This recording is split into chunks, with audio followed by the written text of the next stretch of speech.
Two and one. Hello, everybody. Welcome to another episode of the Capital Gains Tax Solutions podcast, where we believe most high net worth individuals and those who help them, they struggle with clarifying their capital gains tax deferral options. And not having a clear plan is the enemy. Using a proven tax deferral strategy such as the deferred sales trust is an amazing way for you to exit highly appreciated assets. Hey, each episode, I'm joined by some of the best real estate, financial, and wealth minds in the world, where we share ideas, deal stories, and secrets to help you create and preserve more wealth, or help you grow your business as a real estate professional or financial advisor or CPA. And today's no exception. I have Jason K with eXp Realty in Colorado. We have been in a series, and this is a part of a series on what's called NLP practice through Success Coaching, and a gentleman named Eli, who we're going to give information on in the end of this, because the credit is due to this gentleman to teach us. And we're doing what he taught us to do, which is practice what we've been taught. And this all has to do with sales and negotiation. Jason K., how are we doing today? I'm doing great. Yourself, Brett? Fantastic. And if you could tilt your camera down just a little bit more so we can be squared in the frame. And so today we're talking about chunking in values, in particular on the second part of values. So Jason, let's just dive right in as it pertains to sales and negotiation. What are the values that we're trying to uncover for the potential client that we're looking to help? So I always look at values as motivations. So specifically in terms of buying a home, what is causing them to want to buy a home? Are they moving? Do they have a start date? Is their family expanding? So it's asking those probing questions. And it's no different when I'm working with an investor either. It's like, okay, what sort of ROI are you looking for? Are you looking for a specific geographic location, specific type of home? Is this home going to be used for a secondary purpose, such as a vacation home or a place where I can come and visit my kids while they're attending school? So asking all these questions uncovers the values, and that then helps the client move forward, which is ultimately what everybody wants, because they're not calling you to waste their time and your time and go, hey, I'm thinking I might want to. It's no. By the time they pick up a phone or something like this that weighs 500 pounds, it's why are they calling you? And that's what you're looking for. Absolutely. And so values, the way that Success Coaching and Eli, and it's SCHAUGH defines it, are, and what Jason is saying is that what's important to us on a deep subconscious level. And so to Jason's point, if someone's picking up the phone to call or reach out to you, they have a problem or a challenge they're looking to move past.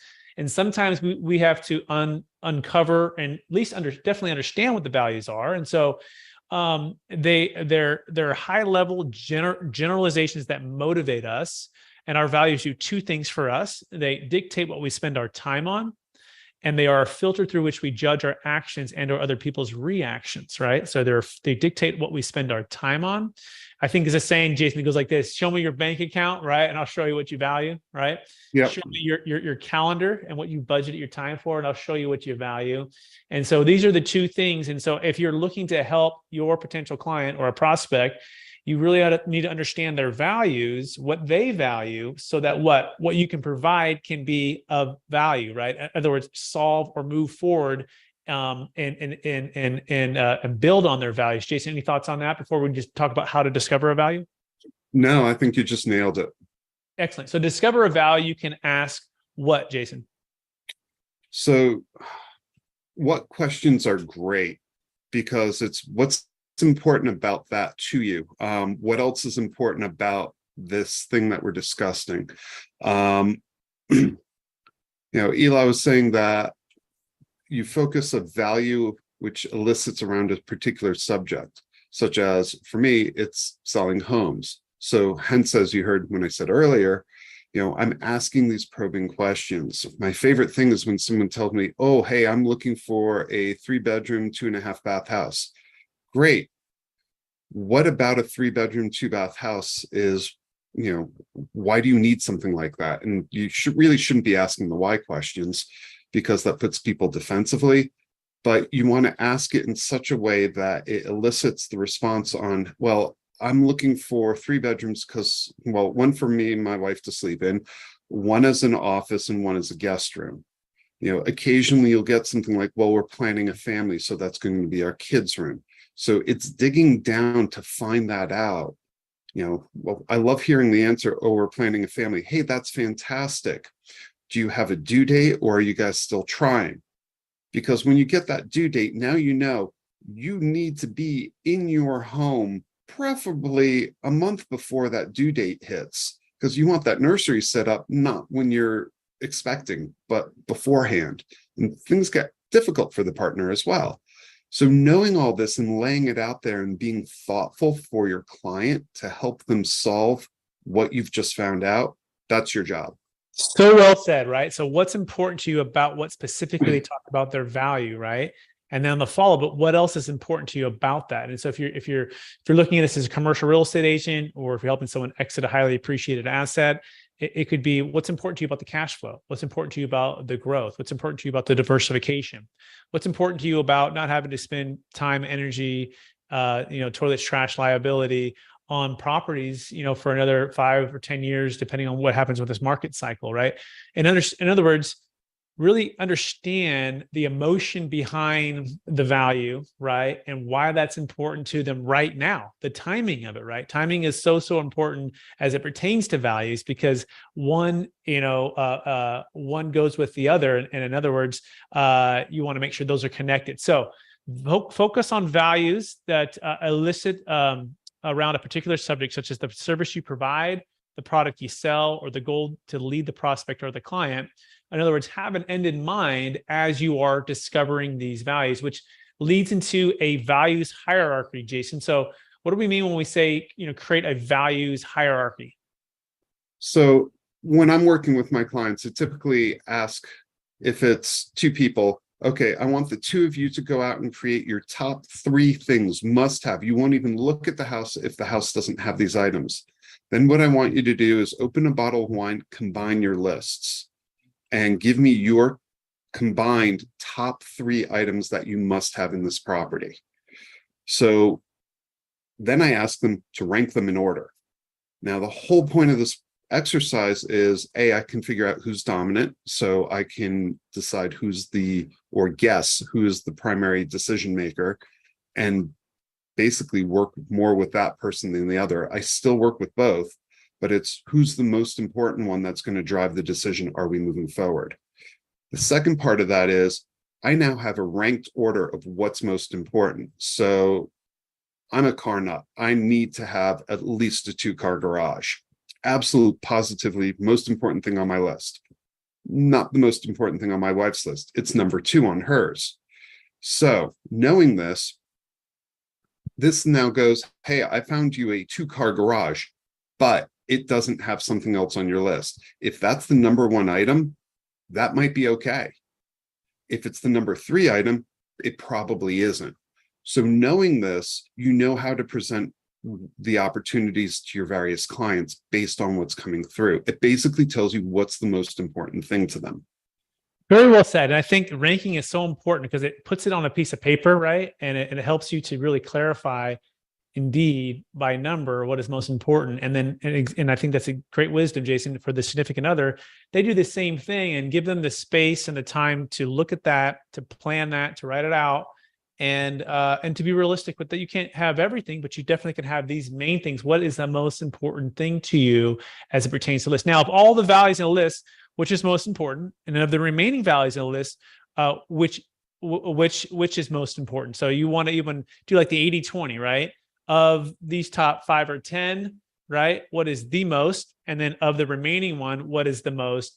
And then here's a key question I think that also helps to clarify this is, if you could only have one of the remaining values, which would it be?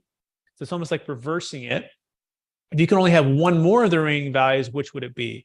And so it's a process of elimination. And if you're saying, if you could have only one, what would be the most important to you? And that can help to clarify what you truly value and what you truly want in this next transition for that, either that purchasing that house. Like, by the way, Jason K is a realtor in Boulder, Colorado, if you're wondering, with eXp Realty. You can find him at homes-in-boulder.com or calling by 720-626-8416. And you can reach out to him there. So now here's the key. There's 2 things, Jason, we want to make sure that they're not doing. What are those 2 things that we want to make sure that either A, as the consultant, we're not doing, right? Or the person helping them. And also B, if you and your spouse or significant other or your whomever is going to help you make that decision, what do you want to make sure you're not doing? So the first thing is interjecting your own personal thoughts and feelings on top of what they're going to. And clients are tricky about this because they'll turn around and go, what do you think? And I've had this happen, and I've actually turned around and went, hey, well, my ideal home is a 2,000 square foot home with a 4-car garage. They don't exist. And she goes, don't you ever reply that to my husband, because that's exactly what he's looking for. I'm like, well, it doesn't exist, so you're safe. But the whole point is, you as the salesperson are not going to be the one who's living in the house. You're not going to be the one paying the bills. You're not going to be the one receiving the income or dealing with the tenants' toilets and trash. So you need to understand exactly what your clients are looking for and then take yourself out objectively. This makes the phrase, hey, this is what you told me you're looking for, super powerful. And that could mean the difference between they feel like you're blowing smoke up them, or it really hits home and they're like, you mean this is the one?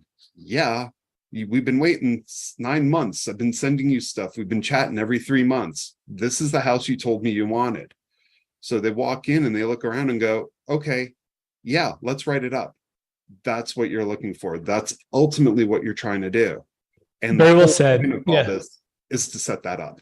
Absolutely. That's called, no editing and no judging, right? In other words, let the information and let what they want. People want what they want, and allow that to come out. And don't, I call it play the principal, play the broker. If you're the broker, you're the agent, you're the guide, you're there to help them make great decisions, but you're not there to make the decision for them. So no editing, no judging. Just simply just say, if you could have a wish list of the top 10 things, what would it be? Rank them. If there's one thing that you got to make sure is on that list, what would that be? And allow that to flow. Okay, so now we're going to use this in sales and negotiation. So understanding how to use values in sales and negotiation is key to any business. So if you are a business professional, you really want to listen up here. There are countless sets of values at play in every business, but the most important values are this. Number one, the values of the business itself. Number two, the values of the target customer. Okay, the values of the business itself and the values of the target customer. When these values align, business happens naturally. Okay. And so, in other words, it just flows, right? The conversations flow, the solution to the challenge flows, I think the overall integrity or the vision for where you're helping to take your customer, that is, that equally hopefully is aligning too. And so those two keys are very key. So when they align, it happens naturally. Or the values of each principal to a transaction. So tailoring a negotiation or sale to the values of each principal keeps each party at the table interested in a positive resolution. So as long as you have values that are aligning and you can come back to that bigger picture, that's what keeps a lot of people at the table. It's when values are mismatched or completely out of sync that deals can fall apart. Jason, you want to add any of this or bring any examples of this? Well, it just sort of highlights, let's say you're looking at a very expensive area like an Aspen.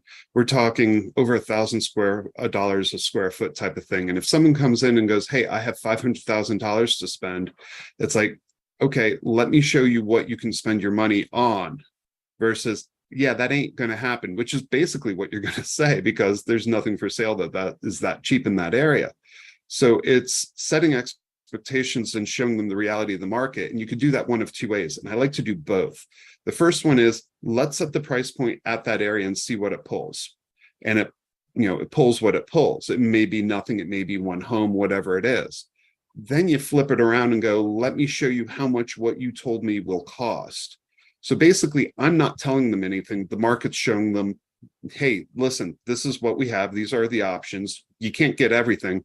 Which way do you want to go? Do you want to go to an area that's less expensive to keep your budget, or do you want to increase your budget? So that's kind of, to me, what it means when things align, business happens naturally. And it's like being a Sherpa or a guide. We're guiding people to see the reality of what's happening.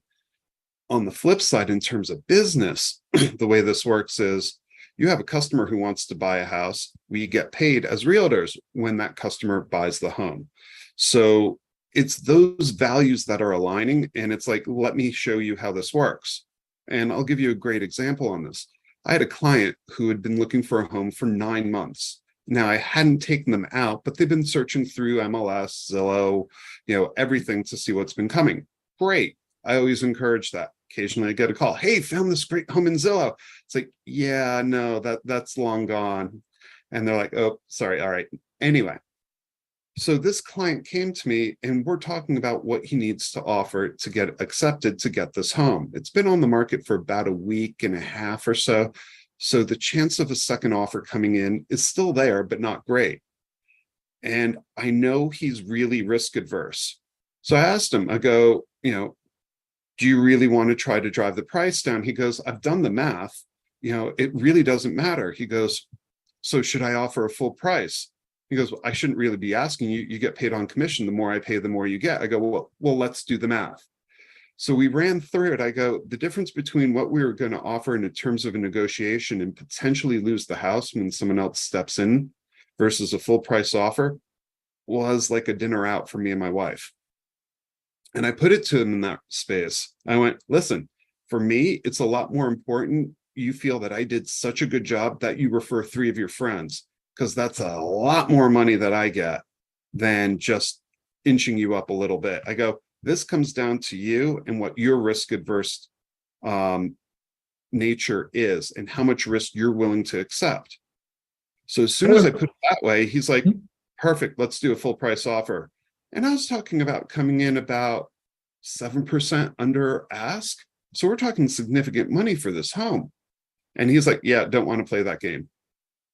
Because he's been looking that long and he knew what was out there. It's so good. Yeah. When making a sale, if you can speak to the values of the customer, right? All sales are made emotionally, right? And so if you can cater to a customer's value, that helps the customer feel good about deciding to buy. And so it's not just the numbers, it's the emotional part. In fact, it's with anything with money, 80% of it is emotional, 20% is the head knowledge. And it's same thing with negotiations. And so, for example, if your customer values, a certain thing, they're more likely, if you can speak to that and connect that with the deal, they're more likely to do the deal and make it a win-win and feel really great about it, which is ultimately what you want to do. You want to deliver an amazing wow experience that they send more referrals, right? They feel great about it. It's a win-win for everybody.